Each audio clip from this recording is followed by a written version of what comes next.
en ligne. À votre demande, je rédige donc un tutoriel spécial sur le bunny grip. Celui-ci c'est un V un petit peu particulier parce qu'au lieu d'avoir donc la barre à l'intérieur de notre bras, on va l'avoir plutôt à l'extérieur de notre bras. Ça, en termes de préhension, au départ, c'est un petit peu bizarre. On se demande comment on peut faire et du coup, on n'arrive pas à faire notre V. Mais on va essayer simplement de se dire que c'est plus simple qu'on le croit et que ça reste un V. Techniquement, c'est la même chose. Donc, si jamais à la fin de ce tutoriel, tu n'arrives pas à faire ce V en bunny grip, je t'invite à aller voir mes outils pour réussir dans le tuto de mon Open V. Il existe 4 façons de le faire. Donc, je vais te montrer les 4 manières et après, tu prendras celui qui te plaît le mieux. On va placer l'extérieur ici de son bras contre la pôle.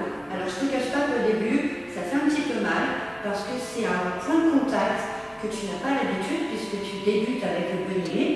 Donc, tu risques aussi d'avoir des blocs, ce qui est tout à fait normal. La première méthode, donc au niveau du bras du bas, on va pouvoir se positionner de 2 manières différentes. Soit ce qu'on appelle en bunny, le bunny simple, où on va placer l'index et le majeur de part et d'autre de la pôle, ou soit en cup, où là on va venir placer tous les doigts au niveau de la pôle. Donc sur cette deuxième prise, on va avoir la sensation de tenir moins, mais pour certaines figures, ça va être indispensable. On va dire que pour débuter, à mon sens, c'est plus facile au début. Mais après, il faut essayer les 2 méthodes et choisir celle qui te convient le mieux. Donc pour placer son bras en bunny grip, on met l'extérieur de son bras sur la pôle et on vient mettre la main ici sur la pôle. Alors on va faire très attention au placement de notre poignet. On va essayer de ne pas tourner la main comme ça pour la ramener le plus possible près de notre épaule. Le poignet ici va tourner et du coup on risque de se faire mal. Donc l'idée sur ce bunny grip, ça va être plutôt d'essayer d'aligner le poignet avec l'avant-bras. Concernant la main du haut, elle vient juste au-dessus, comme sur un V normal.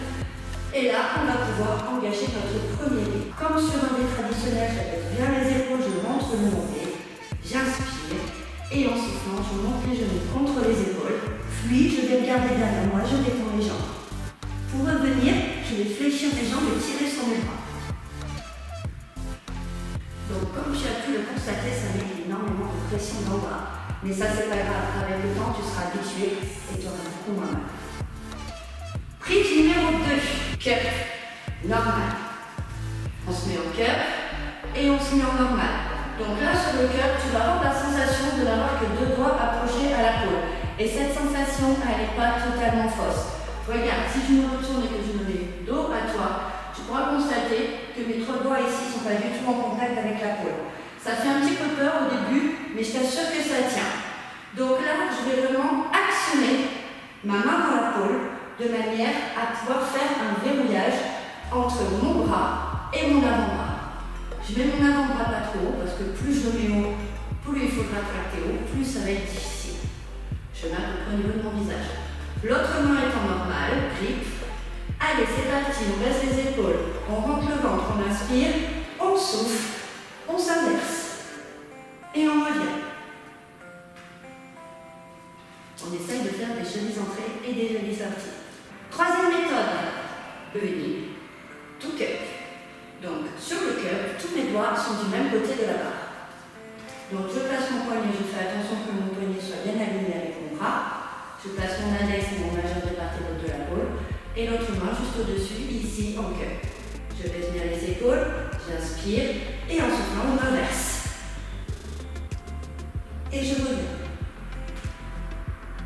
Surtout, n'oublie pas de faire l'autre côté, c'est très important parce que parfois tu vas t'apercevoir que le côté que tu pensais être le mauvais n'est pas si mauvais que ça finalement. Je te dis à très bientôt, bye bye.